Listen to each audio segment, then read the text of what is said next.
आप सभी को नमस्कार, जय हिंद, वंदे मातरम। शिक्षा मंत्रालय भारत सरकार द्वारा ऑनलाइन शिक्षा को प्रमोट करने के लिए स्वयं ऑनलाइन पोर्टल पर संचालित भाषा प्रौद्योगिकी का परिचय तथा पांडिचेरी केंद्रीय विश्वविद्यालय के हिंदी विभाग द्वारा आयोजित राष्ट्रीय कार्यशालाओं की श्रृंखला में आज 22वें राष्ट्रीय कार्यशाला के शुभ अवसर पर मैं उमेश कुमार प्रजापति उर्फ फलक आप सभी का हार्दिक स्वागत अभिनंदन करता हूं। मैं आज पाठ्यक्रम के बारे में कुछ चर्चा नहीं करूंगा, चूंकि आप सभी को पता है कि हमारे पास आज समय कम है। चूंकि आज अखिल भारतीय स्तर पर भारत सरकार के जो दिशा निर्देश जारी किए गए हैं उसके अनुसार कई ब्लैकआउट, कई मॉक ड्रिल आयोजित किए जा रहे हैं। तो हमारा प्रयास रहेगा कि हम लोग कार्यक्रम को उसी के अनुसार हम लोग समापन करें। तो आप सभी को पता है कि आज का जो हमारा राष्ट्रीय कार्यशाला का विषय है, हिंदी भाषा में प्राकृतिक भाषा संसाधन की संभावनाएं तथा चुनौतियां। और इस अवसर पर हम लोगों के साथ डॉक्टर अनुपमा प्रवक्ता हिंदी महोदया जुड़ी हुई हैं और आपका हार्दिक स्वागत अभिनंदन करता हूं। साथ ही इस राष्ट्रीय कार्यशाला के अध्यक्ष तथा पाठ्यक्रम के समन्वयक श्रद्धेय डॉक्टर सी जयशंकर बाबू सर, विभागाध्यक्ष हिंदी विभाग, हमसे जुड़े हुए हैं। सर, आपका भी हार्दिक स्वागत अभिनंदन करता हूं। सर, मैं सीधे तौर पर, चूंकि समय कम है, तो मैं थोड़ा सा विषय की प्रासंगिकता पर बात करते हुए आज की जो मुख्य वक्ता हैं मैं उनसे अनुरोध करूंगा। जैसा कि आज का विषय है हिंदी भाषा में प्राकृतिक भाषा संसाधन की संभावनाएं तथा चुनौतियां। और हम सभी को पता है कि प्राकृतिक भाषा संसाधन, जिसको हम नेचुरल लैंग्वेज प्रोसेसिंग करते हैं, और जब हम इसकी बात करते हैं तो हमारे सामने कंप्यूटर या लैपटॉप की तुरंत याद आ जाती है। और हमें पता है कि कंप्यूटर में जो भाषाएं होती है, मूलतः दो प्रकार की भाषाएं होती हैं, जिसे हम निम्न स्तरीय भाषा और दूसरा उच्च स्तरीय भाषा के रूप में हम जानते हैं। आज जब हम देखते हैं कि आधुनिक तकनीकों के माध्यम से जो हिंदी भाषा का अध्ययन, विश्लेषण और प्रकाशन का कार्य विभिन्न स्तरों पर अनेकों सरकारी और गैर सरकारी संस्थाओं द्वारा आज किया जा रहा है, और इसका विशेष उदाहरण अगर हम देखें तो दक्षिण भारत हिंदी प्रचार सभा का हमें मिलता है, जिसके माध्यम से दक्षिण भारत में विशेष तौर पर उच्च शिक्षा शोध संस्थानों में हिंदी भाषा के माध्यम से अनेकों कंप्यूटर आधारित पाठ्यक्रम चलाए जा रहे हैं। और हमें कहने की आवश्यकता नहीं है कि आज डिजिटल प्लेटफॉर्म के माध्यम से या सोशल मीडिया के माध्यम से हम प्राकृतिक भाषा संसाधन का उपयोग करते हुए कितने कंटेंट, कितने सामग्री ऑनलाइन माध्यम से, डिजिटल प्लेटफॉर्म के माध्यम से हम लोग सृजित कर रहे हैं। तो हम इसके बारे में आज हम लोगों का सौभाग्य है कि हमसे डॉक्टर अनुपमा महोदया जुड़ी हुई हैं। आप प्रवक्ता हिंदी हैं दिल्ली शिक्षा विभाग में। मैं महोदया से अनुरोध करूं उसके पहले मैं एक छोटा सा संक्षिप्त परिचय मैं आपका रखना चाहूंगा इस पटल पर। आप के शिक्षा की अगर हम बात करें तो आप स्नातक हिंदी ऑनर्स से की थी, और आप उसमें टॉप की थी, जिसके लिए आपको स्वर्ण पदक से पुरस्कृत भी किया गया था। उसके उपरांत आपने परास्नातक हिंदी, अंग्रेजी और शिक्षा शास्त्र में अर्जित की। उसके बाद आपने एमफिल की। एमफिल के बाद आपने हिंदी विषय में आपने पीएचडी की, आपने शोध की। इसके अतिरिक्त हम देखें तो एक लंबी चौड़ी आपकी डिग्रियां हैं, अनेकों डिग्रियां हैं। चूंकि समय कम है, उनका जिक्र मैं नहीं कर रहा हूं। अगर हम आपके अध्ययन अध्यापन की बात करें तो आप पिछले 32 वर्षों से लगातार शिक्षण का कार्य कर रही हैं। इसके साथ साथ आप विशेष तौर पर शैक्षिक जगत जैसे दीक्षा, सीबीएसई, एससीईआरटी, दिल्ली शिक्षा विभाग आदि संस्थाओं के लिए मूल्यांकन और शैक्षणिक सामग्री के निर्माण में सक्रिय भूमिका निभाती आ रही हैं। विभिन्न पत्रिकाओं में आपके शोध लेख प्राय प्रकाशित होते रहते हैं। आपकी एक पुस्तक है जिसका नाम है दिनकर के काव्य में सांस्कृतिक मूल्यों की अभिव्यक्ति, जो बहुत ही चर्चित पुस्तक रही है। अधिकांश लोगों ने उसको खरीदा और उसको पढ़ा और काफी उसकी प्रशंसा भी की। आप ऑनलाइन माध्यम से भी हिंदी विषय से संबंधित जो सामग्री है उसका सर्जन करती रहती हैं, विशेष रूप से कोरोना काल के बाद से। और दिल्ली शिक्षा विभाग की हिंदी की ऑनलाइन कक्षाओं के लिए आपने विशेष रूप से इसमें योगदान किया। आपका एक यूट्यूब चैनल है जिसका नाम है अनुपमा कपूर के नाम से है, और इसके माध्यम से आप पूरे देश के साथ साथ अगर हम बोलें जो विश्व में भाषा प्रेमी है, हिंदी भाषा में जो रुचि रखते हैं, उनके लिए आप कंटेंट सृजित करती हैं, उसको संवर्धित करती हैं तथा उन तक पहुँचाती रहती हैं। तो आज हम लोगों का सौभाग्य है कि हम लोग आज इतने महत्वपूर्ण विषय पर आपसे जो आपका अनुभव रहा है, लंबा अनुभव रहता है, उसके माध्यम से हम लोग आज मार्गदर्शन प्राप्त करेंगे। तो महोदया, यह पटल आपका है। हार्दिक स्वागत, अभिनंदन है आपका। धन्यवाद सर। पांडिचेरी विश्वविद्यालय के हिंदी विभाग द्वारा आयोजित भाषा प्रौद्योगिकी की राष्ट्रीय कार्यशाला श्रृंखला की 22वीं कड़ी में आप सभी का हार्दिक अभिनंदन। अपने नाम के अनुरूप स्वयं असाध्य श्रम का हलाहल पीकर दूसरों की ज्ञान पिपासा को शांत करने हेतु ज्ञान सुधा उपलब्ध कराने के लिए सदैव प्रयासरत अध्यक्ष महोदय डॉक्टर सी जयशंकर बाबू जी, वैचारिकता की अलख जगाने वाले श्री उमेश कुमार प्रजापति अलख जी, कार्यक्रम संचालक डॉक्टर अंशुल दुबे जी व इस प्रतिष्ठित आभासी पटल से जुड़े समस्त अध्येताओं विद्वतजनों का मैं स्वागत करती हूँ और उनको मेरा सादर नमस्कार। आज की संगोष्ठी में मेरे व्याख्यान का विषय है हिंदी भाषा में प्राकृतिक भाषा संसाधन की संभावनाएं व चुनौतियां। आज हम इस कड़ी में जिन जिन बिंदुओं पर चर्चा करेंगे, एक बार उसके विषय में मैं बता दूं। हम यह जानेंगे कि प्राकृतिक भाषा संसाधन है क्या और इसका सिद्धांत क्या है, हिंदी में इसकी स्थिति क्या है और इस क्षेत्र में कौन कौन सी संभावनाएं हो सकती हैं, उनका विश्लेषण करेंगे। मुख्य चुनौतियां जो हमारे समक्ष आती हैं उन पर भी चर्चा होगी और वर्तमान में क्या क्या प्रयास किए जा रहे हैं इसे हम उदाहरणों के माध्यम से समझेंगे और भविष्य की क्या दिशा हो सकती है, क्या सुझाव हम दे सकते हैं और इस विषय में हम क्या प्रयास कर सकते हैं, इन सब पर चर्चा करते हुए हम किसी निष्कर्ष पर पहुंचने का प्रयास करेंगे। तो सीधे ही मैं अपने विषय पर आती हूँ। इस तकनीकी क्रांति में प्राकृतिक भाषा संसाधन एक ऐसा माध्यम बनकर उभरा है जो कंप्यूटरों को मानव भाषा समझने, संसाधित करने और उत्तर देने में सक्षम बनाता है, जबकि अंग्रेजी जैसी वैश्विक भाषाओं में एनएलपी का विकास अत्यंत उन्नत स्तर तक पहुंच चुका है। एनएलपी मैं प्राकृतिक भाषा संसाधन के लिए ही प्रयोग कर रही हूँ, बार बार पूरा लंबा शब्द ना बोल करके मैं एनएलपी का वही प्रयोग करूंगी।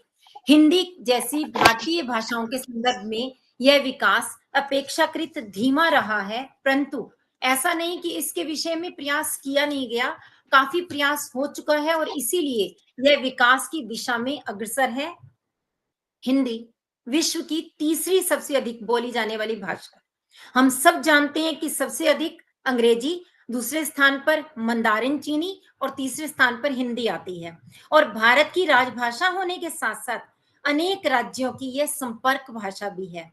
फिर भी तकनीकी संसाधनों के अभाव, भाषाई विविधता, डाटा की कमी और अनुसंधान के सीमित अवसरों के कारण हिंदी भाषा में एनएलपी की प्रगति बाधित रही है। हालांकि हाल ही के वर्षों में सरकार, शिक्षाविदों और तकनीकी संस्थानों द्वारा हिंदी भाषा संसाधन के क्षेत्र में कई महत्वपूर्ण प्रयास किए गए हैं, जैसे भाषा संसाधन केंद्र और एआई भारत और हिंदी वर्डनेट, ये जिसके विषय में हम आगे चल करके और विस्तार से बात करेंगे ही। तो इन पहलों ने हिंदी को डिजिटल मंच पर लाने की दिशा में ठोस कदम उठाए हैं। आज की इस संगोष्ठी में हिंदी भाषा में प्राकृतिक भाषा संसाधन की संभावना और चुनौतियों पर चर्चा करते हुए हम आगे बढ़ते हैं। तो सबसे पहले हम एक नजर डालेंगे हिंदी भाषा संसाधन है क्या, इसकी परिभाषा के ऊपर हम बात करते हैं। प्राकृतिक भाषा संसाधन यानी एनएलपी, जिसकी फुल फॉर्म है नेचुरल लैंग्वेज प्रोसेसिंग, कंप्यूटर विज्ञान, कृत्रिम बुद्धिमत्ता और भाषा विज्ञान का एक अंतर विशेष क्षेत्र है, जिसका उद्देश्य कंप्यूटर को मानव भाषा को समझने, संसाधित करने, विश्लेषण करने और अर्थ निकालने की क्षमता प्रदान करना है। इसका उपयोग ऐसे अनुप्रयोगों में होता है जो मनुष्यों और मशीनों के बीच संवाद को सरल बनाते हैं, जैसे कि अनुवाद tools, voice assistant, chatbots, automatic subtitle generation, text to speech system आदि। अब हम बात करते हैं कि एनएलपी के प्रमुख घटक क्या होते हैं। इसके अनेक घटक हैं, जैसे सबसे पहले है शब्द टोकनकरण, इसे हम टोकनाइजेशन कहते हैं। तो शब्द टोकनकरण वास्तव में क्या हुआ कि शब्द को टोकन के रूप में प्रयोग करना, अर्थात वाक्य को छोटे छोटे शब्दों टुकड़ों में विभाजित करना। हिंदी में यह कठिन है क्योंकि एक शब्द कई उपसर्गों और प्रत्ययों से जुड़ा हुआ भी हो सकता है, लेकिन इसी के द्वारा ही कंप्यूटर बात को समझ पाता है। फिर दूसरा घटक आता है वाक्य खंडन। पूर्ण अनुच्छेद या पाठ को स्वायत्त वाक्य खंडों में विभाजित करने को ही वाक्य खंडन कहते हैं। और तीसरे स्थान पर है शब्द भंडार। शब्दों के अर्थ, पर्यायवाची, विलोम आदि की सूची, जैसे उदाहरण के तौर पर हिंदी वर्डनेट। तो एक शब्द भंडार इसका प्रमुख घटक है। चौथा है वाक्य रचना विश्लेषण, वाक्य की व्याकरणिक रचना को समझना, जैसे कर्ता, क्रिया, कर्म आदि की पहचान करना। और अगला घटक है भाव विश्लेषण, यानी पाठ में छिपे हुए सकारात्मक अथवा नकारात्मक या फिर तटस्थ भी हो सकते हैं भावों को पहचानना। जैसे उदाहरण के लिए अगर मैं बोलूं अच्छा, अब अच्छा इसे हम कई भावों में बोल सकते हैं। अच्छा, अच्छा। तो इस तरह से जब हम अलग अलग भाव में बोलते हैं, शब्द तो वही का वही है, मगर भाव बदलते ही अर्थ भी बदल जाते हैं। तो इस तरह से भाव का विश्लेषण करना। और अगला है नाम पहचान प्रणाली। पाठ में व्यक्तिगत जो व्यक्तिवाचक संज्ञाएं होती हैं, जैसे व्यक्ति, स्थान, संस्था की पहचान आदि, और इसकी पहचान प्रणाली को भी जब कंप्यूटर समझ जाता है तभी वह हमारी बात का सही से उत्तर दे पाता है। अगला है भाषा मॉडलिंग और भाषा पीड़न। तो ऐसे मॉडल तैयार करना जो भाषा में नए वाक्य या उत्तर उत्पन्न कर सकें, जैसे कि जीपीटी का मॉडल आपके सामने है ही, आप बहुत अच्छे से जानते हैं, मगर किसी एक वाक्य को बोलें तो उसके लिए जो जीपीटी है वो आपको वही वाक्य अलग अलग तरह से बता सके। तो यह है भाषा मॉडलिंग और भाषिक पीड़न, यह भी एक प्रमुख घटक की भूमिका निभाता है। अब हम देखते हैं हिंदी भाषा में एनएलपी की वर्तमान स्थिति है कैसी। हिंदी में एनएलपी का विकास अंग्रेजी की तुलना में धीमा अवश्य रहा है, किंतु कुछ महत्वपूर्ण प्रगति भी हुई है। विभिन्न भारतीय संस्थानों और ओपन सोर्स परियोजनाओं ने अनेक संसाधनों को विकसित किया है। तो उनमें से जैसे हम देख सकते हैं स्क्रीन पर आपके सामने ही है, Hindi word net IIT Bombay द्वारा, Hindi tree bank IIT Hyderabad द्वारा, इंडिक एनएलपी टूल किट और एआई फॉर भारत और भाषणी पहल, ये सब विकसित जो हुए तो इनसे हिंदी की इस दिशा में कुछ विशेषकर कुछ उल्लेखनीय प्रगति हो पाई है। तो हम अब देखेंगे इसमें संभावनाएं क्या क्या हैं। तो सबसे पहली संभावना है शिक्षा के क्षेत्र में। शिक्षा के क्षेत्र में क्या संभावना हो सकती है, क्योंकि प्राकृतिक भाषा संसाधन जो है यह तकनीकी विकास और कृत्रिम बुद्धिमत्ता के इस युग में संचार, शिक्षा, प्रशासन, चिकित्सा, व्यापार, सामाजिक संवाद के स्वरूप जो कि निरंतर परिवर्तनशील हैं, वहां पर हिंदी जैसी व्यापक जनसंख्या द्वारा बोली जाने वाली भाषा को एनएलपी द्वारा सशक्त बनाना अत्यंत उपयोगी सिद्ध हो सकता है। तो इसकी संभावनाओं में जब मैं शिक्षा के क्षेत्र में बात करती हूँ तो डिजिटल शिक्षा प्लेटफॉर्म जैसे कि दीक्षा, स्वयं आदि में हिंदी भाषा के एनएलपी टूल्स के माध्यम से शिक्षण सामग्री की स्वचालित व्याख्या, अनुवाद और जांच संभव हो सकती है।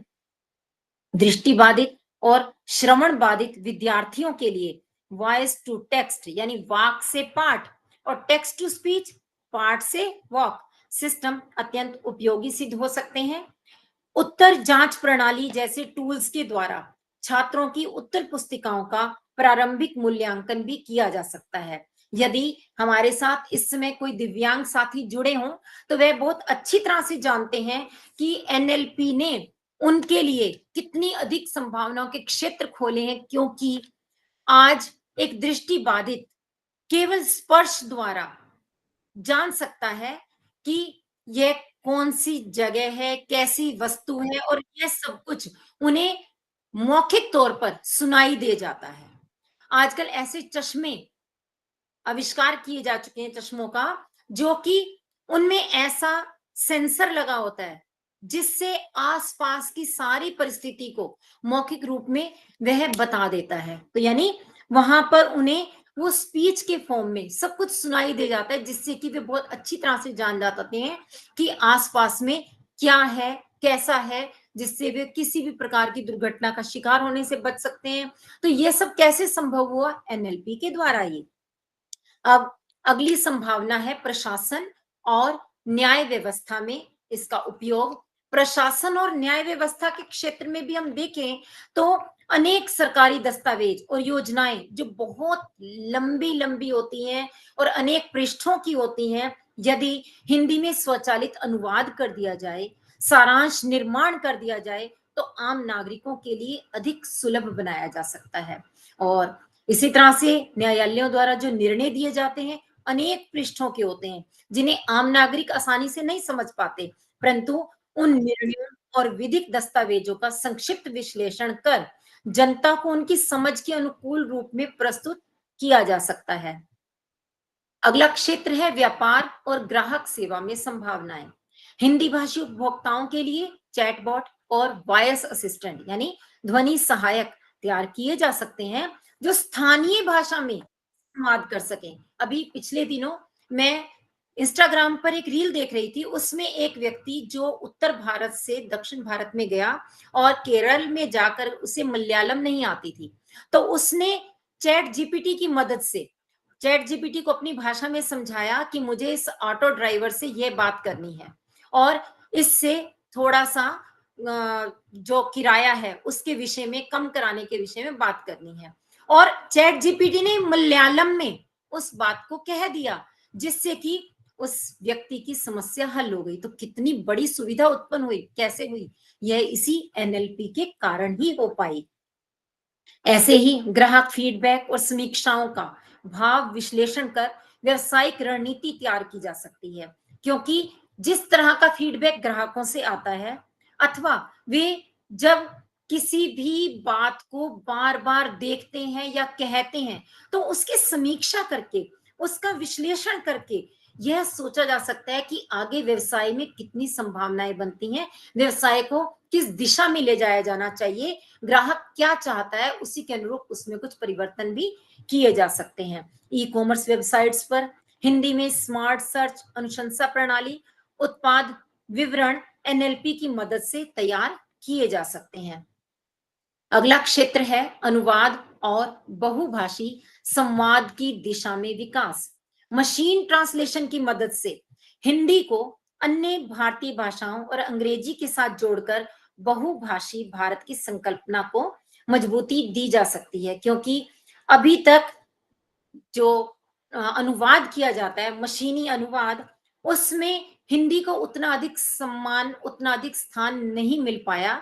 तो यदि इस दिशा में और अधिक प्रयास किए जाएं, तो इससे बहुभाषी भारत की संकल्पना मजबूती पकड़ेगी और समाचार, साहित्य, तकनीकी लेख आदि को विभिन्न भाषाओं में उपलब्ध कराना भी इसकी मदद से सहज हो सकता है। यह पहल विशेष रूप से आंचलिक भाषाओं और बोलियों को मुख्य धारा में लाने में भी सहायक होगी। अगला क्षेत्र है मीडिया, सोशल मीडिया और जनसंचार में इसका उपयोग। सोशल मीडिया में हम प्राय पोस्ट डालते हैं, टिप्पणियां करते हैं, चर्चाएं करते हैं, और यदि उन सबका भाव और विषय विश्लेषण करके सामाजिक प्रवृत्तियों को समझा जाए, तो सकारात्मक दिशा में आगे बढ़ा जा सकता है। ऐसे ही जो फेक न्यूज, जो भ्रामक समाचार आते हैं, भ्रामक जानकारी की पहचान भी एनएलपी की मदद से आसानी से हो सकती है। और यूट्यूब, पॉडकास्ट, ब्लॉग्स जैसे प्लेटफॉर्म पर स्वचालित लिप्यंतरण यानी ट्रांसक्रिप्शन और उपशीर्षक, जिसे हम कहते हैं सब टाइटलिंग, हिंदी भाषा में भी सरलता से की जा सकती है। और अगला क्षेत्र है सांस्कृतिक और भाषाई संरक्षण की दिशा में संभावना।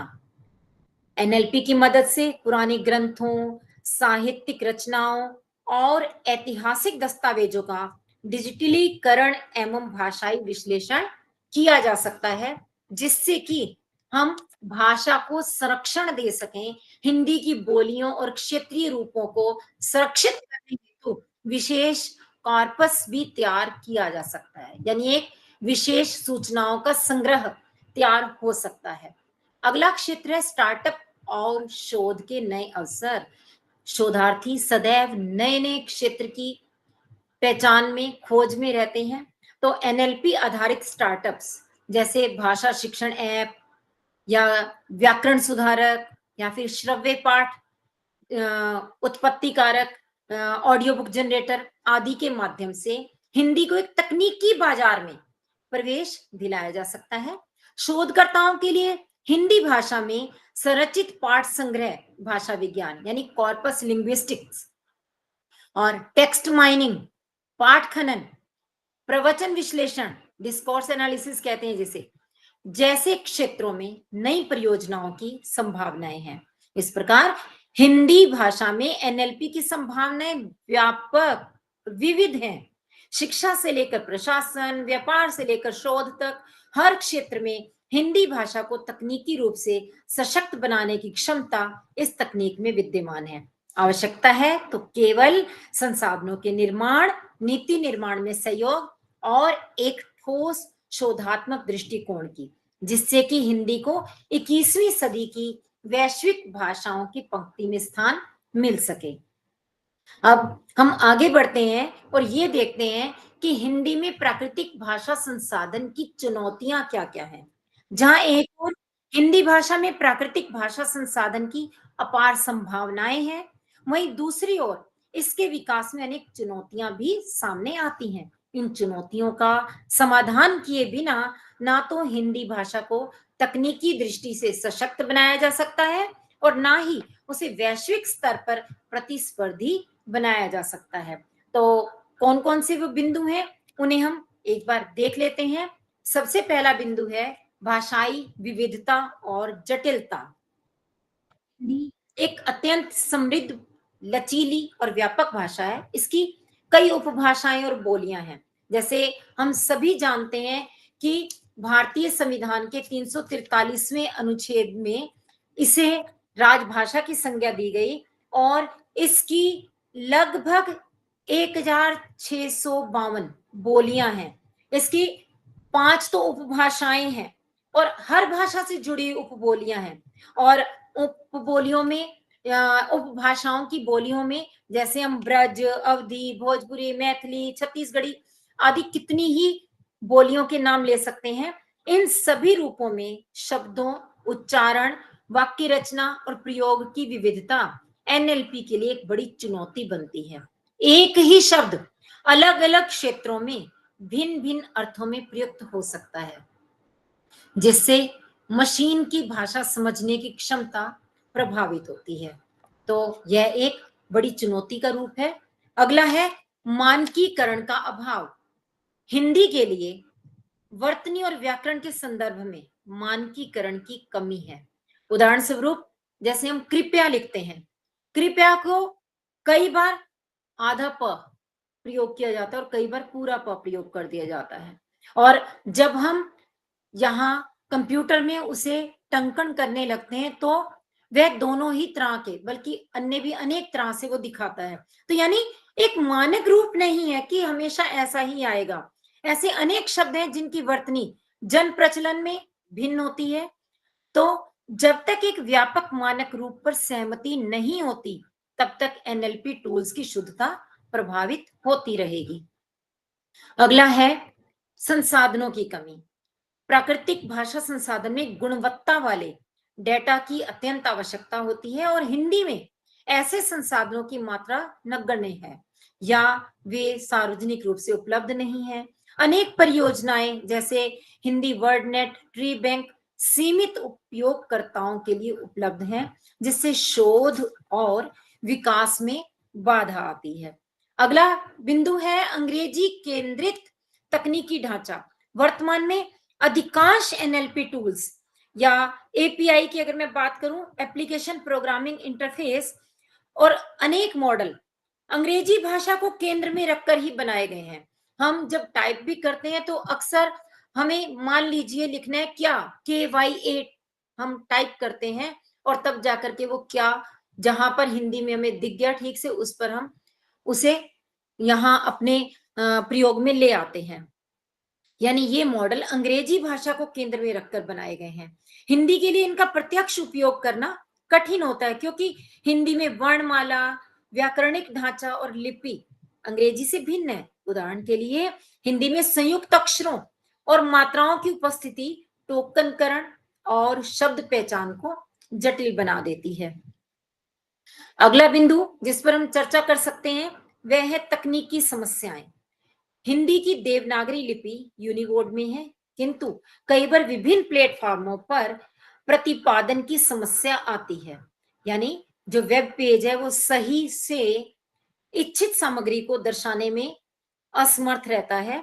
तो जैसे कि संयुक्त अक्षर को यदि हमने वहां पर टाइप करने की कोशिश की तो वे ठीक से प्रदर्शित नहीं होते, या फिर शब्दों का टुकड़ों में बट जाना। ओसीआर अर्थात ऑप्टिकल कैरेक्टर रिकॉग्निशन जो होता है उसमें भी देवनागरी के अक्षरों की पहचान एक बहुत बड़ी चुनौती है। अगला बिंदु है भाषाई प्रसंग और भाव का अभाव। कई बार हिंदी वाक्य ऐसे होते हैं जिनका अर्थ संदर्भ पर निर्भर करता है। जैसे उदाहरण के लिए हम कहें अब क्या करें, तो इसका भाव निकल रहा है कि प्रश्नवाचक वाक्य बोला गया। अब क्या करें, तो ये होता है जैसे हम खींच कर कुछ अलग भाव में अपनी बात को कह रहे हैं। तो इस प्रकार से भावात्मक या व्यंग्यात्मक वाक्यों को मशीन के लिए पहचान पाना, समझ पाना अत्यंत कठिन होता है। एनएलपी को ऐसी सूक्ष्मताओं को पकड़ने में कठिनाई होती है। या जैसे हमने एक वाक्य बोला, घोड़े को रोको मत जाने दो, घोड़े को रोको मत जाने दो। अब दोनों ही वाक्यों में शब्द वही के वही थे मगर भाव पूर्णतया बदल गया। तो ये भाव समझना एनएलपी के लिए एक चुनौती है। और अगला बिंदु है अनुसंधान और नीति निर्माण में रुचि की कमी। अनुसंधान और नीति निर्माण करने वाले अक्सर अंग्रेजी को प्राथमिकता दे देते हैं और एनएलपी में हिंदी में विशेषकर अनुसंधान करने वाले संस्थानों और शोधार्थियों की संख्या सीमित है। इसके साथ साथ सरकारी एवं निजी संस्थानों द्वारा भी हिंदी भाषा संसाधन के लिए बजट और नीति समर्थन की भी कमी देखी जाती है।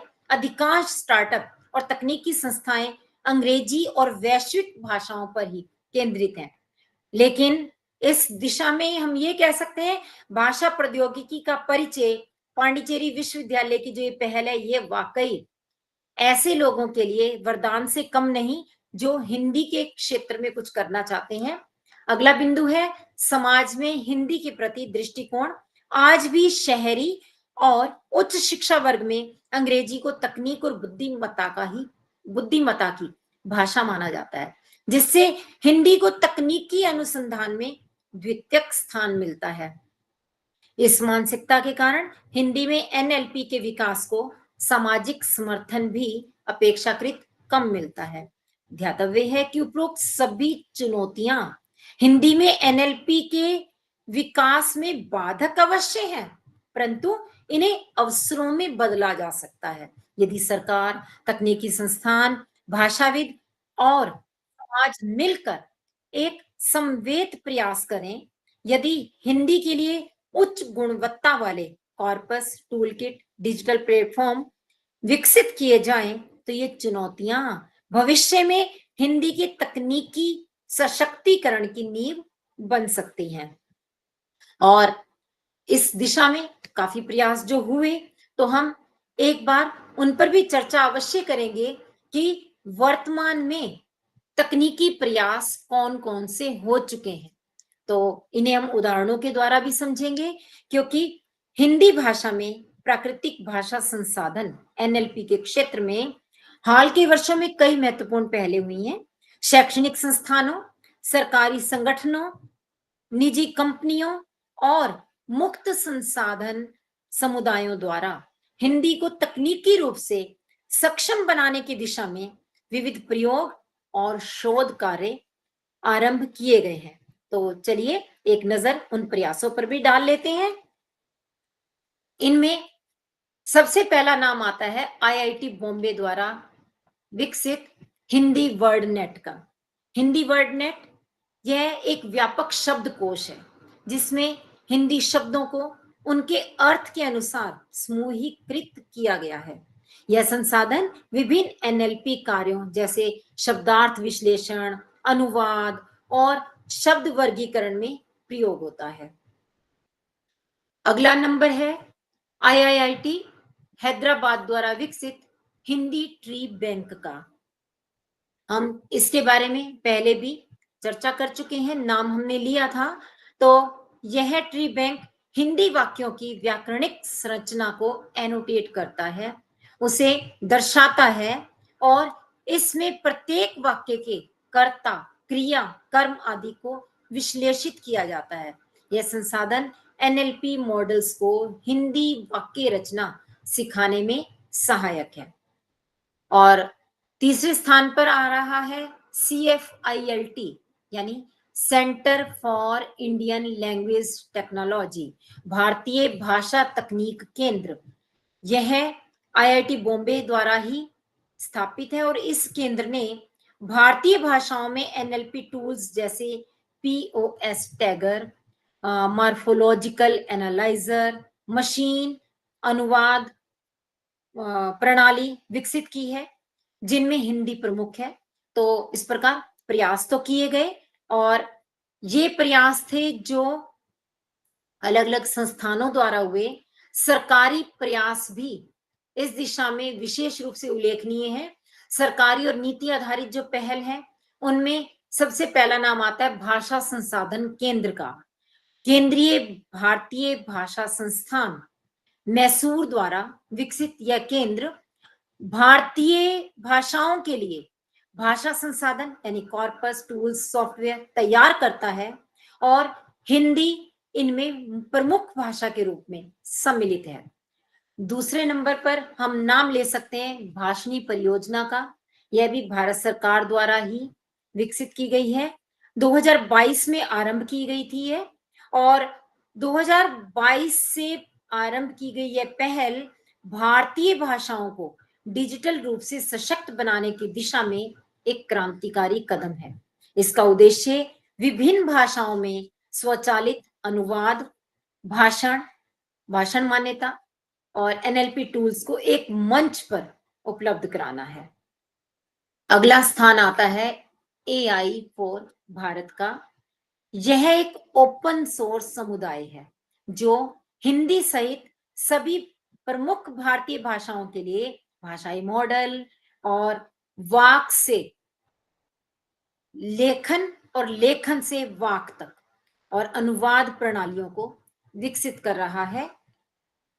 तो इस प्रकार अनेक प्रकार की पहल तो हुई, लेकिन जो प्रमुख तकनीकी उदाहरण हमें देखने को मिलते हैं उन्हें भी एक बार हम यहाँ पर अपनी चर्चा में अवश्य शामिल करेंगे।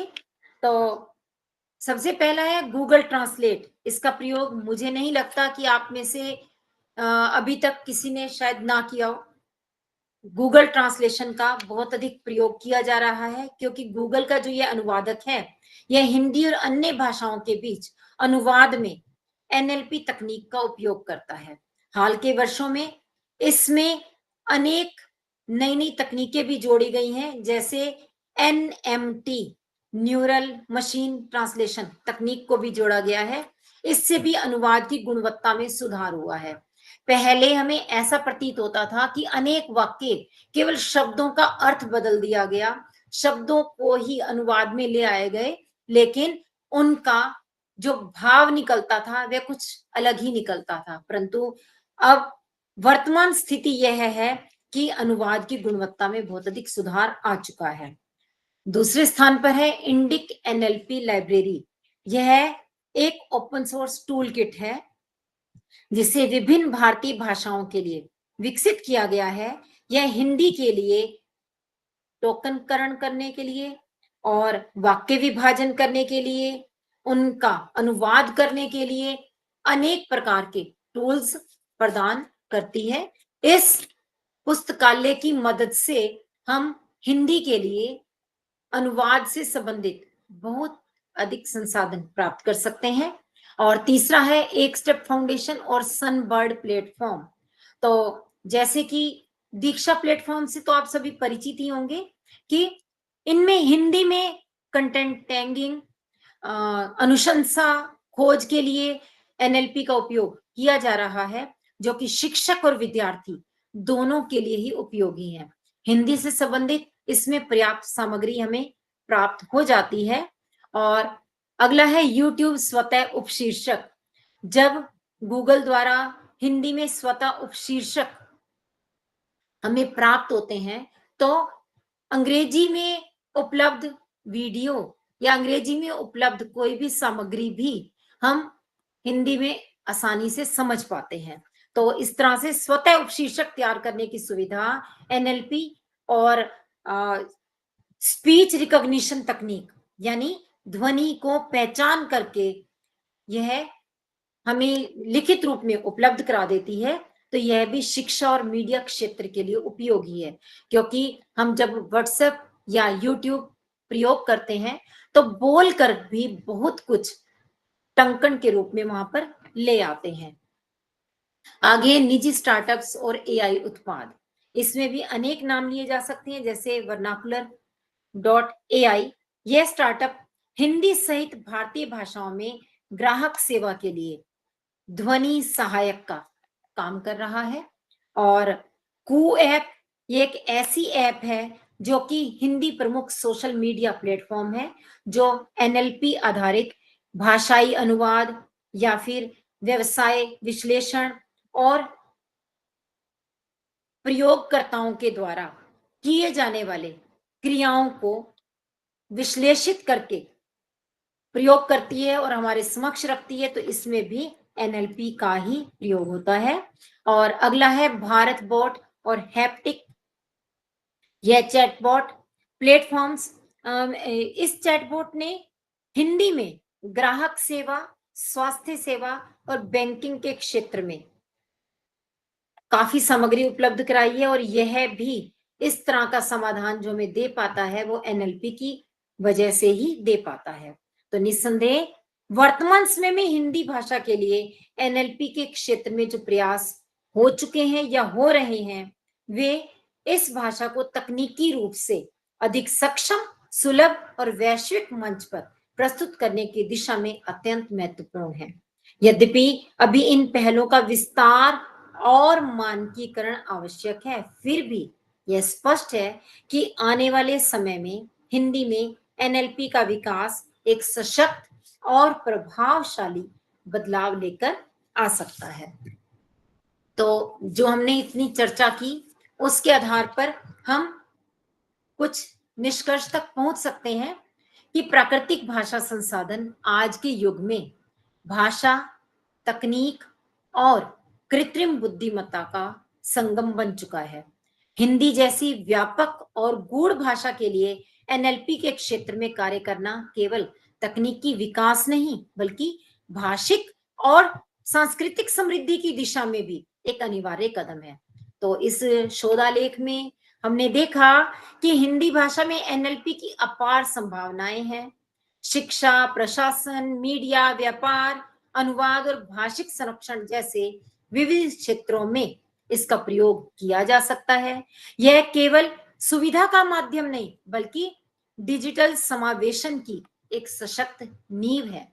हालांकि इन संभावनाओं के साथ साथ अनेक चुनौतियां भी सामने आती हैं, जैसे हमने अभी चर्चा की कि भाषाई विविधता कमी, मानकीकरण का अभाव, अंग्रेजी केंद्रित तकनीक और नीति समर्थन की न्यूनता। इन बाधाओं को समझकर ही समाधान की दिशा में सार्थक प्रयास किए जा सकते हैं। अंततः हमने देखा कि वर्तमान में हिंदी में एनएलपी को लेकर कई सकारात्मक प्रयास हो रहे हैं। IIT Bombay, IIT Hyderabad, AI for Bharat, Bhashini जैसे उपक्रम भविष्य के लिए आशा की किरण है। इनसे यह लगता है कि हिंदी तकनीकी दुनिया में एक सम्मानजनक स्थान पाने की दिशा में अग्रसर है। तो इस निष्कर्ष के आधार पर कुछ सुझाव प्रस्तुत किए जा सकते हैं, जैसे कि मानकीकरण एवं वर्तनी संहिता। हिंदी के लिए एक सार्वभौमिक मानक वर्तनी और व्याकरण संहिता तैयार कर एनएलपी मॉडल्स को प्रशिक्षण दिया जाना चाहिए। दूसरा है कॉर्पस निर्माण। हिंदी भाषा में विविध प्रकार के कॉर्पस तैयार किए जाएं, जिसमें साहित्यिक, संवादात्मक, अकादमिक, तकनीकी, सामाजिक मीडिया भाषा सम्मिलित हो। और तीसरा है अंतर विभागीय सहयोग। भाषाविदों, तकनीकी विशेषज्ञों, शिक्षकों और नीति निर्माताओं के बीच सहयोग की आवश्यकता है, ताकि तकनीकी उत्पादों में भाषाई शुद्धता और व्यवहारिकता दोनों ही समाहित हो। और चौथा है सरकारी निवेश और नीति समर्थन। सरकार को हिंदी और अन्य भारतीय भाषाओं के एनएलपी अनुसंधान में विशेष फंडिंग और नीति सहायता देनी चाहिए, जिससे कि स्टार्टअप्स और शोध परियोजनाएं प्रोत्साहित। पांचवा है स्थानीय बोलियों का समावेश। केवल मानक हिंदी ही नहीं, बल्कि हिंदी की क्षेत्रीय बोलियों जैसे ब्रज, अवधी, भोजपुरी आदि को भी एनएलपी मॉडल्स में सम्मिलित किया जाए, ताकि तकनीक जन सामान्य तक पहुंच सके। और छठा है प्रयोगकर्ता आधारित टूल्स का विकास। तो आम प्रयोगकर्ताओं के लिए व्याकरण जांचक, हिंदी ट्रांसक्रिप्शन टूल, सरल अनुवादक, ध्वनि सहायक आदि का विकास और अधिक किया जाना चाहिए। यानी कुछ तो हो चुका है और अधिक इस दिशा में कार्य होना चाहिए। और इसके साथ साथ हम यह भी कह सकते हैं कि विद्यालयों और विश्वविद्यालयों में भाषा प्रौद्योगिकी को हिंदी अध्ययन का एक हिस्सा बनाया जाए, जिससे नई पीढ़ी तकनीक और भाषा के सामंजस्य को समझे और आगे बढ़ाए। पांडिचेरी विश्वविद्यालय तो इस दिशा में पहले ही अपने कदम रख चुका है। अन्य विश्वविद्यालयों को भी अवश्य आगे आना चाहिए। हिंदी भाषा में प्राकृतिक भाषा संसाधन की दिशा में किया गया प्रत्येक प्रयास न केवल भाषाई समृद्धि का सूचक है, बल्कि यह भारतीय समाज को डिजिटल रूप से आत्मनिर्भर बनाने की दिशा में भी एक प्रभावशाली कदम है।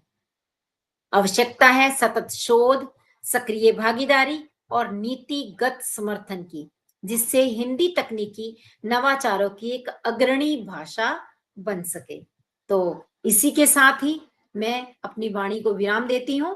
और इस आलेख के माध्यम से हमने प्राकृतिक भाषा संसाधन के ऊपर जो चर्चा की, मुझे आशा है कि उसमें कुछ आपके लिए लाभप्रद रहा होगा। यदि इसमें से कुछ प्रतिशत भी आपके लिए लाभकारी रहा है, तो यह मेरे लिए पारितोषिक होगा।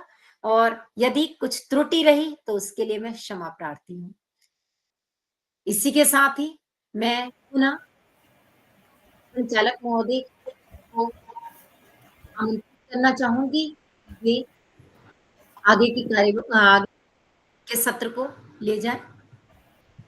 जी, बहुत बहुत आभार एवं धन्यवाद महोदया। वास्तव में आज का जो विषय हिंदी भाषा में प्राकृतिक भाषा संसाधन की संभावनाएं तथा चुनौतियां जितनी प्रासंगिक थी, उससे भी कहीं अधिक महत्वपूर्ण आपकी प्रस्तुति, आपका वक्तव्य, आपका यह जो शोध लेख है, वास्तव में हमारे जितने श्रोता आज जुड़े थे या किसी कारणवश नहीं जुड़ पाए हैं, तो यूट्यूब के माध्यम से जब उन तक यह वीडियो या प्रेजेंटेशन पहुंचेगा तो उनके लिए काफी मार्गदर्शक साबित होगा, क्योंकि आपने इस वक्तव्य के दौरान प्राकृतिक भाषा संसाधन के साथ साथ इसकी जो प्रमुख घटकें हैं, विशेष रूप से इसके भाव विश्लेषण और नाम पहचान की प्रणालियों पर आपने विशेष जिक्र किया।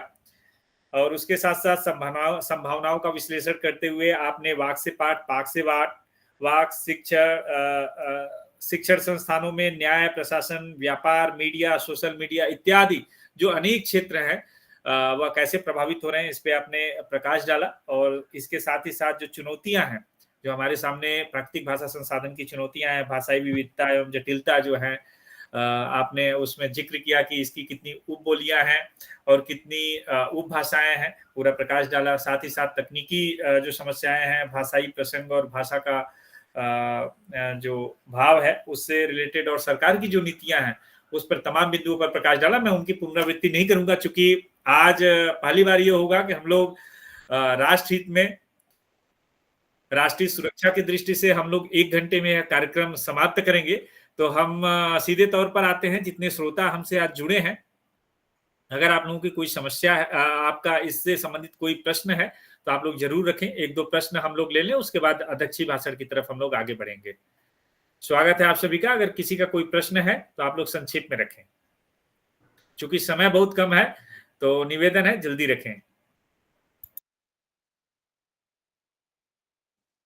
यदि आप लोग अपने प्रश्न रखेंगे तो मुझे भी ऐसा एहसास होगा कि मेरी बात को आप लोगों ने ध्यान से सुना, और आपके उन प्रश्नों का समाधान देने का मैं यथासंभव प्रयास करूंगी।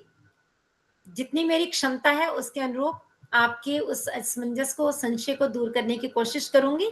यदि आपका कोई भी प्रश्न है आप पूछ सकते हैं आज के इस आलेख से संबंधित। जी, कम से कम एक प्रश्न तो आना चाहिए। जितने श्रोता जुड़े हैं, कम से कम एक आध प्रश्न तो आप लोग रखें इस पटल पर। आज तक का इतिहास रहा है कि 21 कार्यशालाएं हुई हैं। Hello Umesh sir. जी, स्वागत है सर। सर, सबसे पहले तो नमस्ते करता हूं आपको और जयशंकर बाबू सर और आज के जो वक्ता है सभी को नमस्ते।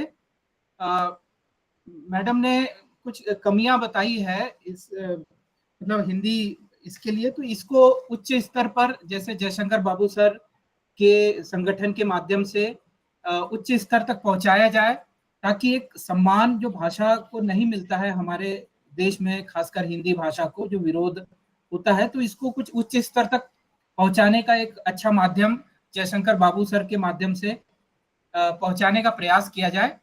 और बहुत सारी कमियां अब दूर हो चुकी है यूनिकोड आने से, बहुत सारी चीजें अब हम पार पा चुके हैं। हिंदी में कुछ कमियां नहीं है, बहुत सारी दूर हो गई है। और एक जो सम्मान की बात है वो उच्च स्तर के माध्यम से पहुंचाया जाए, बस इतना ही अनुरोध है मेरा। जी बिल्कुल, धन्यवाद सर संक्षिप्त टिप्पणी के लिए। बहुत अच्छा आपने सुझाव दिया है। बाबू सर तो इस दिशा में बहुत काम किए हैं। अब जरूरत है कि बाबू सर के मार्गदर्शन में, बाबू सर के सहयोग से हम लोग भी उस भाषा का सम्मान, यथासंभव सम्मान दिलाने के लिए हम लोगों को भी थोड़ा प्रयास करना पड़ेगा। मैम, इसके बारे में कुछ संक्षिप्त टिप्पणी अगर रखना चाहें तो स्वागत है मैम। बिल्कुल, आप सर बिल्कुल सही कहा आपने, क्योंकि बाबू सर ने जो शुरुआत की है उनकी टीम में धीरे धीरे हम सब जुड़ते चले जा रहे हैं, और अब इस दिशा में निरंतर कार्य चलता रहेगा, ऐसी मुझे आशा ही नहीं पूर्ण विश्वास भी है। क्योंकि यहाँ जितने लोग इस समय जुड़े हुए हैं, जितने भी अध्येता विद्वजन जितने भी जुड़े हुए हैं, ये सब हिंदी से प्रेम करने वाले हैं, और इसी वजह से ही ये अपना कीमती समय देकर यहाँ उपस्थित हैं। तो स्पष्ट है कि हिंदी के विकास की दिशा में प्रयत्नशील है। तो ये प्रयास आगे भी जारी रहेगा।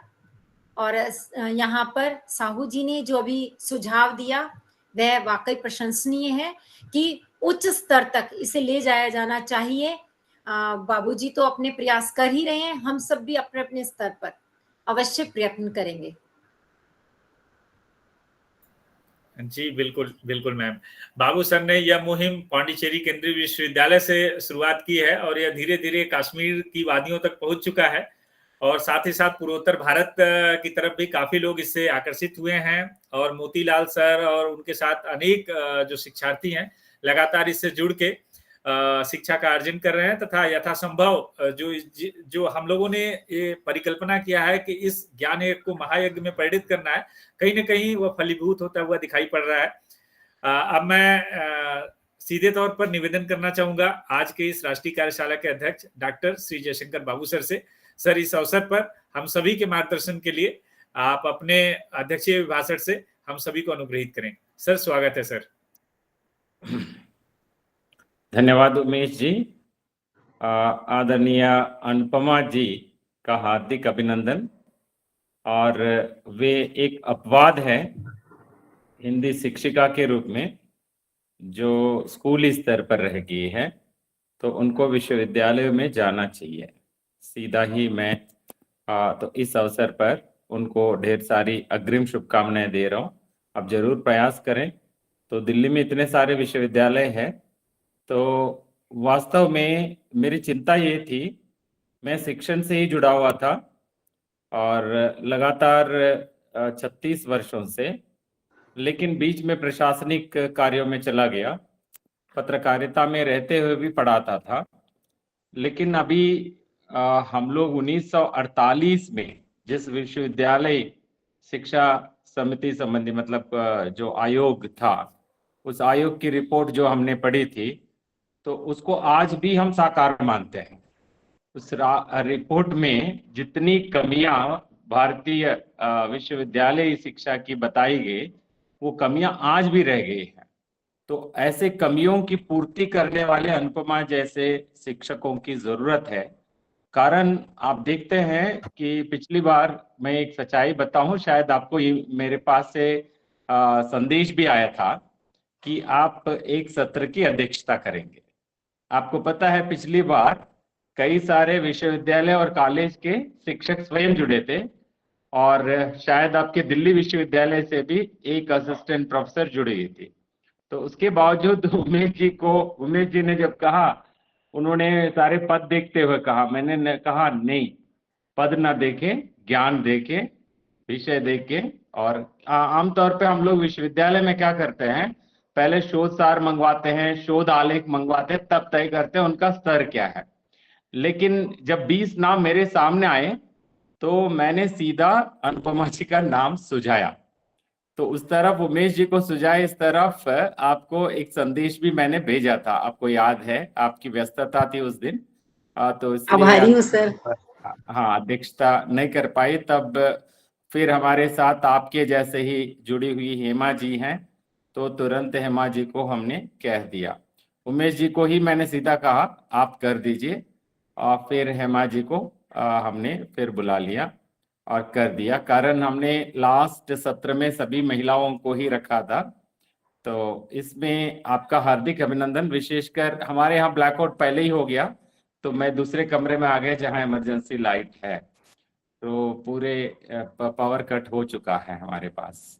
तो पहली बार है कि हम 2.5 घंटा 3 घंटा जो कार्यशाला चलाते थे, आज पहली बार 1 घंटे में पूरा कर रहे हैं। इस दृष्टि से बस आपने जो प्राकृतिक भाषा संसाधन का विषय लिया, तो मैं वास्तव में इस पाठ्यक्रम को नाम वही देना चाह रहा था। लोग आज प्राकृतिक भाषा कहते हैं। हमारे यहाँ ये पाठ्यक्रम, भाषा प्रौद्योगिकी पाठ्यक्रम, पिछले 10 साल से दूरस्थ शिक्षा MA में तो अनिवार्य पाठ्यक्रम है। तो उसके जो प्रश्न पत्र बनते हैं, तो प्रश्न पत्र जो ऐसे विषय को 5 साल से जिन्होंने पढ़ाया उनके पास जाना चाहिए। तो चूंकि अब कहीं ये पढ़ाया नहीं जा रहा है, तो क्या करेंगे, वो कहीं भेज देते हैं। तो उसमें प्राकृतिक भाषा का मतलब वो सोचते हैं कि प्रकृति वर्णन करने वाली भाषा, इस प्रकार का एक प्रश्न पत्र भी आया था। तो मुझे लगा ये देश का दुर्भाग्य है कि जो विषय नहीं समझ सकते वो बड़े बड़े पदों तक चले जाते हैं। तो मतलब कहीं ना कहीं जरूरत है, जब प्रश्न पत्र बनाने के लिए उनके पास आता काम, उनको कहना चाहिए विषय मुझे बिल्कुल समझ से बाहर का विषय है, या उनको करना ये चाहिए था कि कम से कम उस विषय का अध्ययन करके, जैसे अभी अनुपमा जी का एक उदाहरण देके, उन्होंने जब प्राकृतिक भाषा संसाधन से संबंधित हमारे पाठ्यक्रम में जो पाठ है, तो बहुत सीमित पाठ है, सबसे छोटा पाठ कहूंगा मैं। कारणवश मैंने 3 शब्दों को सामने रखा। एक शब्द है भाषा प्रौद्योगिकी, दूसरा शब्द है जिसको मैंने जानबूझकर अंग्रेजी का ही जोड़कर कंप्यूटरीय भाषा विज्ञान कहा। उसको संगणक भाषा विज्ञान कहते हैं और नाम देते हैं। मैंने जानबूझकर कंप्यूटरीय भाषा विज्ञान इसलिए कहा, वो हाइब्रिड शब्द है, कंप्यूटर भी है और हिंदीकरण कर लिया कंप्यूटर का, कंप्यूटरीय भाषा विज्ञान कह दिया। और तीसरा जो शब्द है प्राकृतिक भाषा संसाधन। तो इन दोनों शब्दों को, जैसे कंप्यूटरी भाषा विज्ञान और भाषा प्रौद्योगिकी को एक साथ हम लोग प्रयोग कर सकते हैं, मगर प्राकृतिक भाषा संसाधन जो है उसका व्यावहारिक कार्य है। और मूलतः मैं व्यावहारिक कार्य को बढ़ावा देना है, और हिंदी समाज और अन्य भाषा प्रदेशों में जहां उन भाषाओं का डिजिटल समावेशीकरण नहीं हुआ है, तो उस दृष्टि से उनको आगे बढ़ाने की दृष्टि से ये पाठ्यक्रम होना चाहिए। उन भाषाओं में लोगों को इसकी चेतना जगाना चाहिए। ये दृष्टि रखते हुए मैंने इस पाठ्यक्रम की रूपरेखा लगभग आज से 14 साल पहले बनाई थी, और लगातार पिछले 11 साल से हमारे यहाँ एक जगह पाठ्यक्रम चल रहा है, और स्वयं की परियोजना भी मेरे सामने लगभग 7 साल पहले थी। किसी कारणवश उसको मैंने नहीं चलाई, फिर जाकर इस परियोजना को मैंने 2023 में शुरू की। लगातार आप जैसे उत्साहवर्धन करने वाले कई सारे शिक्षक शिक्षार्थी मेरे साथ जुड़े रहे, तो इस वजह से इस बार 1518 जो विद्यार्थी इसमें जुड़े हैं, तो ये सबसे बड़ा कीर्तिमान कहना चाहिए। कारण है कि कोई और विषय है तो उसमें आराम से जुड़ जाते हैं, तो हिंदी माध्यम से विशेषकर हिंदी के विद्यार्थी, हिंदी साहित्य के विद्यार्थी कंप्यूटर को छूना भी जो है पाप मानते थे। इसलिए मानते थे कि उनको छूना जो है पता ही नहीं था। तो ये कोरोना काल और ये जो स्मार्टफोन है, इन दोनों को हमें पूरा क्रेडिट देना चाहिए, जिसकी वजह से आज फिर टेक्नोलॉजी की ओर लोग प्रवृत्त होते गए। तो फिर भी आज हम देखते हैं, उमेश जी को पता है कि हमारे इस पाठ्यक्रम में तो पंजीकरण करने से लेकर, मतलब कोर्स में जुड़ने से लेकर, तो परीक्षा फॉर्म भरने में भी, परीक्षा फॉर्म अभी इससे खत्म नहीं हुआ उमेश जी का काम, क्योंकि कल परसों जब परीक्षा प्रवेश पत्र जारी होंगे, उस समय भी लोग कहने लगेंगे हमें प्रवेश पत्र कैसे निकालना है पता नहीं, बोलेंगे कैसे डाउनलोड करना है पता नहीं। फिर उमेश जी को भूमिका निभानी पड़ेगी, तो हर किसी के नाम से फिर लॉगिन हो जाएंगे, वो डाउनलोड करेंगे, देंगे। अब आप देखिए, ये हमने जो पाठ्यक्रम शुरू किया, इसका उद्देश्य इतना छोटा उद्देश्य नहीं, बड़ा उद्देश्य है। उद्देश्य जैसे अनुपमा जी, मेरे जैसे, हिमा जी जैसे हम लोग सारे जो हिंदी भाषा पढ़ाते हैं, कॉलेज में हो, स्कूल में हो, विश्वविद्यालय में हो, उद्देश्य जो है भाषिक क्षमता विकसित करना। तो यहाँ तक कि उमेश जी जहाँ कार्यालय में राजभाषा संबंधी काम करते हैं, वहां पे भी भाषिक क्षमता विकसित करते हैं। लेकिन ये भाषिक क्षमता व्यक्तियों का विकास हम कर रहे हैं, तो उसमें बड़ी समस्या हमें नहीं है। ऐसे वैसे करके हम लोग उसको पास भी करवा रहे हैं, लेकिन कंप्यूटर की भाषिक क्षमता करने में हम फेल होते रहे हैं, लगातार फेल होते रहे, विशेषकर हिंदी में। अंग्रेजी में जितना विकास हुआ उतना विकास हम लोग हिंदी में नहीं देख पाए।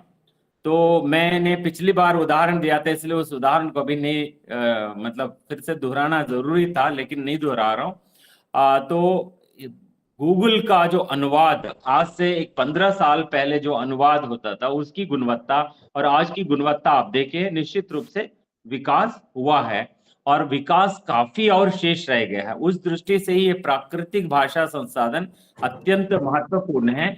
और इस प्राकृतिक भाषा संसाधन के लिए जो कार्य हमें करना है, भाषा शिक्षकों को, क्योंकि एक आदमी के लिए, हम लोग कहेंगे कि मानव के लिए भाषा सीखना जो है आवश्यक है, क्योंकि सीखना भी पड़ता है। ये मतलब हम लोग कहते हैं ना कि ये प्रयास से भाषा सीखी जाती है। तो सीखी हुई संपदा कहते हैं इसको हम लोग सामान्य सरल शब्दों में, अर्जित संपत्ति कहते हैं। तो ये अर्जित संपत्ति इसलिए कह रहे हैं कि उसको अनुकरण के माध्यम से सीखना पड़ रहा है। मानव सरलता सीख रहा है, उसके पास दिमाग है, मस्तिष्क है, सीख पा रहा है अनुकरण से। मगर मशीन के पास जो दिमाग है, वो दिमाग हमें पता था, तो उसको इतना आसान काम नहीं था। तो उसको सिखाने की प्रक्रिया जो है, उसी प्रक्रिया को हमने प्राकृतिक भाषा संसाधन का नाम दिया। तो उसके तमाम आयामों पर जो अनुपमा जी ने आज अपना इस प्रपत्र के माध्यम से विशेषकर उन्होंने बहुत अच्छी प्रस्तुति की है, तमाम आयामों को उन्होंने स्पर्श किया है। जैसे पाठ्यक्रम की योजना मैं बना रहा था, मैंने सोचा अरे मैं ये पढ़ाने तो जा रहा हूँ, कौन लोग समझेंगे इसको, तो इसलिए मैंने सोचा सबसे छोटा पाठ वही होना चाहिए जो व्यवहारिक है। तो व्यवहारिक मतलब अब इतना व्यवहार नहीं सिखाया जा सकता लोगों को, तो इसलिए इसके आगे पीछे क्या किया, सबसे पहला पार्ट 0 के लिए रख दिया, पहले पार्ट में पहली इकाई जिसमें 5 पार्ट रखा, तो बिल्कुल जो नहीं जानता वो भी थोड़ा तो कंप्यूटर को समझ के फिर आगे बढ़े, तो पहली इकाई इसको बनाई मैंने। और दूसरी इकाई, चूंकि भाषा विज्ञान तो सब पढ़ते हैं, उसका अनुप्रयोग कैसे करना चाहिए, उसका उपयोग कैसे कंप्यूटरीय उद्देश्यों के लिए होता है, तो उसको समझाने की दृष्टि से फिर भाषा विज्ञान संबंधी जो दूसरी इकाई मैंने रखी। अब जो तीसरी इकाई है, तो वो जो तीसरी इकाई अत्यंत महत्वपूर्ण है, उसी में मैंने प्राकृतिक भाषा संसाधन का नाम दिया। उसमें फिर एक छोटा सा पाठ कृत्रिम बुद्धि से संबंधित पाठ दिया है। और चौथा सीधा ही आपको पता है, भाषा वैज्ञानिक उत्पादों पे रखा है। भाषा विज्ञान के जो प्राकृतिक भाषा संसाधन से जो उत्पाद विकसित हुए हैं, तो उनको मैंने उसमें रखा है चौथी इकाई में। तो उसका उद्देश्य स्पष्ट है, लोग मतलब अभी जो भी हम बात कह रहे हैं, जैसे अभी अनुपमा जी इतने सरल शब्दों में समझाने की कोशिश कर रहे थे कि जैसे जो सुविधा है उस सुविधा का जो हम प्रयोग कर रहे हैं तभी उसको हम समझ सकते हैं, तो इसलिए उत्पादों के माध्यम से समझाने की मैंने कोशिश की। अंततः फिर तो प्रेरणा के लिए सरकारी प्रयास क्या हुए हैं, निजी प्रयास क्या हुए हैं, तो उन प्रयासों में हम लोग क्या योगदान दे सकते, कैसे दे सकते, दृष्टि जगाने के लिए तो मैंने एक इकाई उसमें रखी। तो मुझे तो अनुपमा जी से प्रेरणा ऐसी मिली कि उन्होंने काफी मेहनत किया, तो तब फिर से जाके मैं इस पाठ्यक्रम का परिचय जैसा अभी बोलने लगा। इसका बोलने का आशय यही हो गया, तो हाँ, इसको बोलने का आशय यही हुआ कि ये पाठ्यक्रम मैंने क्यों बनाया था, और इस पाठ्यक्रम के तमाम आयामों पर जो अनुपमा जी ने अपने व्याख्यान दिया है, इसके लिए उनका मैं हार्दिक अभिनंदन करना चाहता हूं। पुनः मैं उनके उन तमाम बिंदुओं पे बात करना चाह रहा था, जैसे उन्होंने चुनौतियों को लेकर जो बात की है, और विशेषकर उनका ये जो अंतिम जो स्टेटमेंट है, भाषा तकनीक और कृत्रिम बुद्धिमत्ता का संगम, नेचुरल लैंग्वेज प्रोसेसिंग, उन्होंने जो कहा है ये अत्यंत समझ के साथ उन्होंने कहा है इस बात को। और इस एक शब्द मतलब एक वाक्य से यदि लोग प्रेरित होकर सोचने लगेंगे, और उन्होंने जो कहा डिजिटल समावेशीकरण, तमाम भाषाओं को इस परिवेश में ले जाने का जो लक्ष्य है, तो वास्तव में उमेश जी उस आंदोलन के साथ भी जुड़े हैं जिसको समावेशी साहित्य कहा जा रहा है। तो वो समावेशीकरण की प्रक्रिया में जो डिजिटल समावेशीकरण है, तो इसकी जो चुनौतियां हैं, तो इसको लेकर विशेषकर चुनौतियों का समाधान सुझाव के रूप में जो अनुपमा जी ने प्रस्तुत किया, ये निश्चित रूप से उनके चिंतन का ही परिणाम है। उन्होंने 4-5 बिंदुओं ने बहुत स्पष्टीकरण दिया है, जैसे मानकीकरण आप देखते हैं, जैसे विकिपीडिया, तो विकिपीडिया में आप अक्सर देखते हैं तो आपको एक जैसे हिंदी है, हिंदी आधा ना के साथ जो हिंदी है और अनुस्वार के साथ जो हिंदी है, दो अलग अलग है। तो आप हिंदी सर्च डालते ही 2 जगह आपको हिंदी मिल जाएगी। तो एक जगह डिसएम्बिगेशन लिखा होता है, डिसएम्बिगेशन की मतलब वहां पे चूंकि अलग अलग रूपों में है, तो इस वजह से इसको लेकर मैं विकिपीडिया फाउंडेशन में भी कई सारे सदस्यों से, चूंकि इसमें सारे वॉलंटियर ही है, तो हम लोग मिल बैठ के आज से 20 साल पहले काफी बड़ी चर्चा की थी। तो चर्चा करने के बावजूद कारण क्या है कि लोग मानकीकरण की ओर, उसके मतलब उसके जरूरत की ओर, उसकी आवश्यकता और महत्व की ओर ध्यान नहीं दे रहे। तो इस वजह से जैसे अंत में अनुपमा जी ने जिस केंद्रीय हिंदी निदेशालय के मानकीकरण की पुस्तिका का उसमें चित्र दिखाया था, तो उसका स्वागत है, मगर केंद्रीय हिंदी निदेशालय में कई सारे ऐसे अधिकारी हैं तो जो खुद वे उस मानक वर्तनी का प्रयोग नहीं कर रहे हैं, तो ये अपवाद है। तो वास्तव में भारत सरकार के जितने भी अभिकरण है, मंत्रालय है, सभी जगह ये मानकीकरण आ जाए कम से कम, तो वहां से कुछ तो इसको फायदा होगा। कारण ये बड़ी चुनौती है, मानकीकरण की बड़ी समस्या है। और जैसे कार्पस का निर्माण, तो इन्होंने जितने सारे बिंदु लिए उन बिंदुओं पर बहुत ही अच्छे ढंग से हमें विमर्श करने की जरूरत है। उस दिशा में हम क्या काम कर सकते हैं। निश्चित रूप से मैंने ये पाठ्यक्रम इसी दृष्टि से बनाया कि उन भाषा समुदायों से लोग विकसित होके आए जिनको थोड़ी सी समझ हो कि हम, तो जैसे इसमें एक मैंने एक पाठ व्याकरण संबंधी भी रखा। तो मतलब मशीनी भाषाओं के विकास के लिए जो व्याकरण के प्रयास किए गए हैं, तो व्याकरण के अधिक्रमों की बात भी मैंने की है। तो वहां वो बात इसी दृष्टि से की है। तो इतने सारे प्रयास होने के बाद भी अभी भी जरूरत रह गई है कि हम एक मानक व्याकरण और सार्वजनिक, मतलब सभी भाषाओं के लिए एक प्रकार के व्याकरण विकसित करने की आवश्यकता की ओर हमने ध्यान दिया है। तो वैसे फिर इन्होंने कई सारी दृष्टियों से, मैं कह सकता हूं कि बहुआयामी दृष्टि से इन्होंने अपना प्रपत्र विकसित किया है। जैसे अंतर विभागीय सहयोग हो, या सरकारी निवेश और नीतियों से संबंधित नीतिगत समर्थन की बात उन्होंने कही, और स्थानीय बोलियों का समावेशन जो है बहुत अत्यंत महत्वपूर्ण बिंदु है। क्योंकि मेरा उद्देश्य वही था कि दुनिया की 1/3 भाषाएं भारत में हैं। तो जब हम अपनी भाषाओं की उपेक्षा करते हैं तो इन भाषाओं को कोई और नहीं बचा सकते। तो इसलिए इन भाषाओं को बचाने में आज की बड़ी जरूरत जो है उनको डिजिटल परिवेश में लेकर आने की। तो उस दृष्टि से तो अनुपमा जी ने जो सुझाव दिया है वो अत्यंत महत्वपूर्ण सुझाव है। और स्थानीय बोलियों, भाषाओं सभी को इसमें समावेश करना चाहिए। और विशेषकर तो जो भी उस भाषा के भाषाभाषी हैं, तो उनमें जिनके पास क्षमता है, तो वे लोग निश्चित रूप से, हम जैसे पढ़े लिखे लोग, तो प्राकृतिक भाषा संसाधन के विकास की दिशा में यदि आगे बढ़ेंगे, निश्चित रूप से भारतीय भाषाओं का विकास सुनिश्चित होगा।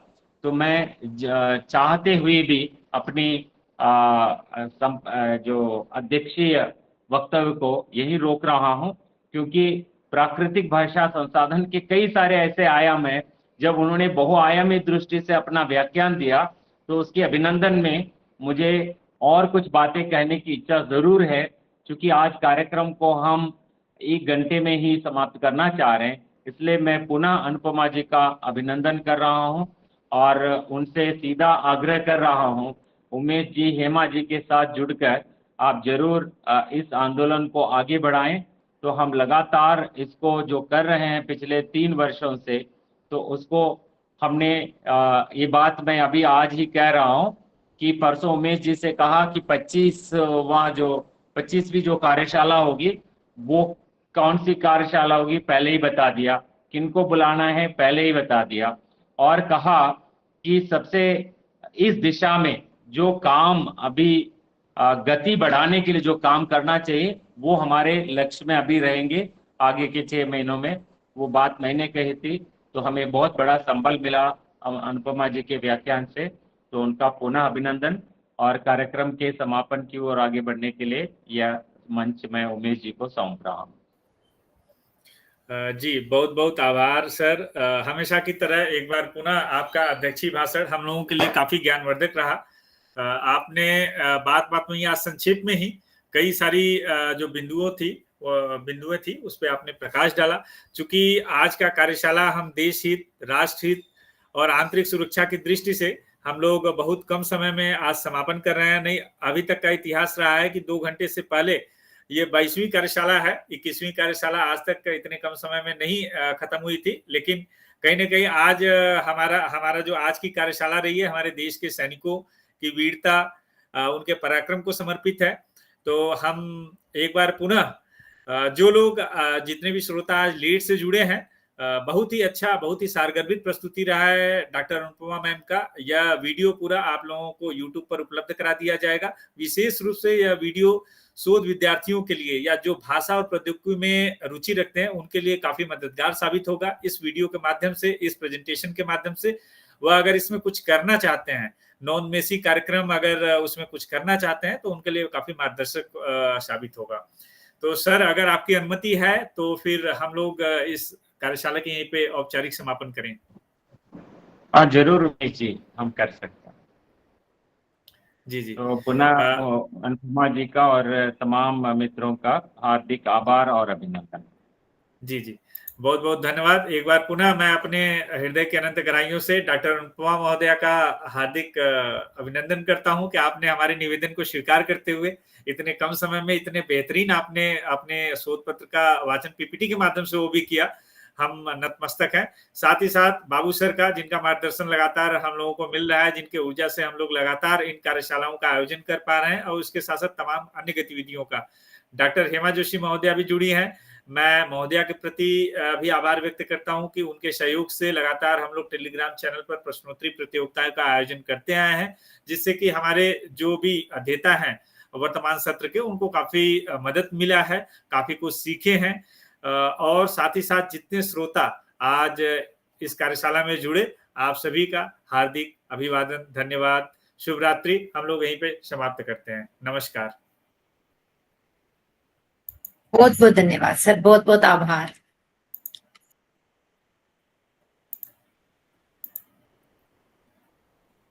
धन्यवाद मैम।